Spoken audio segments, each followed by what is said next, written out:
Hi, I'm Sylvia from Say Natural DIY. In today's tutorial, I'm going to show you how to make this aloe vera cold processed soap. Let's get started. To start making this aloe vera cold processed soap, I have my oils and butters measured out. I have my olive oil, shea butter, cocoa butter, sunflower oil, and my aloe vera juice. I also have my distilled water and my sodium hydroxide. And if you're going to buy your sodium hydroxide, some people call it caustic soda or lye. So it depends on where you're buying it. Just mention this name, they know what you want. Sodium hydroxide is for bar soap, and this is what we're doing. Remember, not the one we used for the liquid soap the last time. So here I'm mixing all my oils and butters together.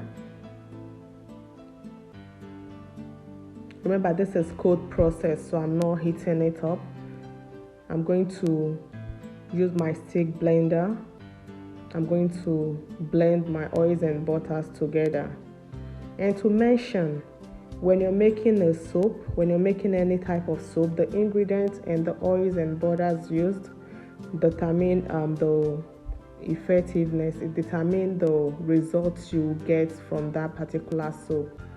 So it's wise you choose your oils and butters depending on what benefits you are looking for on the skin.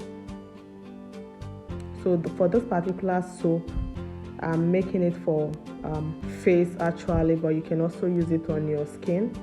It's very beneficial if you have sensitive skin. Kids can also use this particular soap. If you have acne prone skin, this will help. If you have stretch marks, the aloe vera will work very well for you. So at this point, I'm blending my oils together. The next I'm adding now is my bentonite clay. Bentonite clay is very good on the skin. It helps clear, smoothen the skin as well and clear the skin of any impurities. So at this point, I'm mixing my sodium hydroxide in my distilled water. So I'm going to mix and allow it to clear.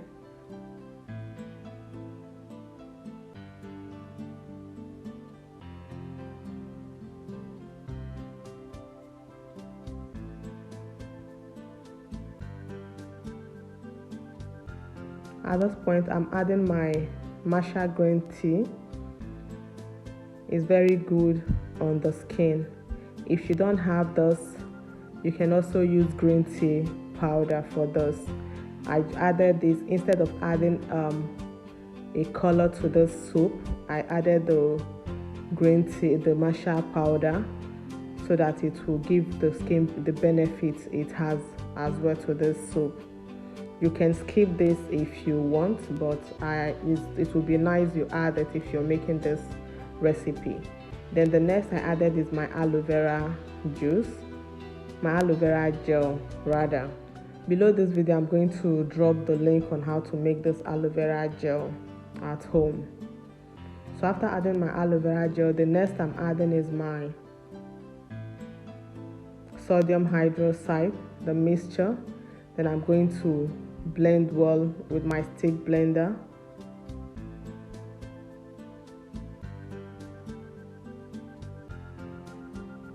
I'm going to keep blending until it traces.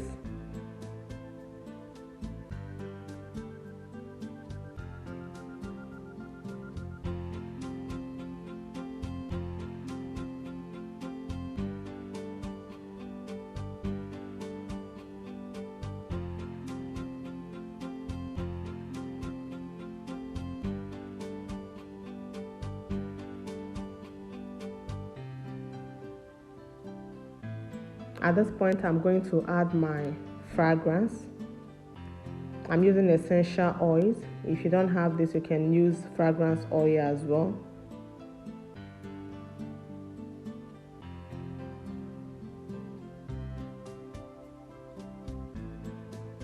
So after adding my fragrance, my essential oils, I use vanilla and tea tree essential oils.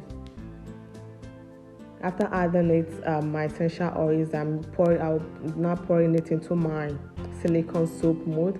If you don't have a silicone soap mold, you can use any plastic or any wooden mold you have around, but I would advise you get a silicone will be nice bringing it out.